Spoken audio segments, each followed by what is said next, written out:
গতকাল রাতে নোয়াখালী থেকে আমার এক বড় ভাই আমাকে কল করে বলেছিলেন, শুধুমাত্র নিজ জেলার নামে বিভাগ চাওয়ার কারণেই কুমিল্লার এই বক্তাকে নিষেধ করে দেওয়া হলো যে তার নোয়াখালীর অনুষ্ঠান ক্যান্সেল।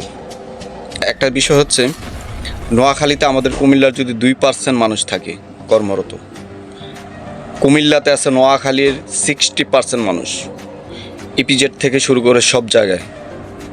আমাদের উচিত নোয়াখালীর যত নোয়াখালী আমাদের কুমিল্লায় আছে, কর্মরত হোক, ব্যবসাগত হোক, যেইভাবে হোক, সবগুলোকে নোয়াখালীতে আবার রিটার্ন পাঠানো উচিত।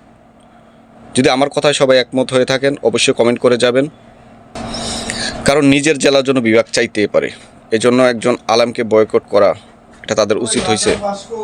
গতকাল রাতে নোয়াখালী থেকে আমার এক বড় ভাই আমাকে কল করে বলেছিলেন যে সোহাইব ভাই, আপনার নোয়াখালীতে থাকা মাহফিলের প্রোগ্রামকে ক্যান্সেল করে দেওয়া হয়েছে।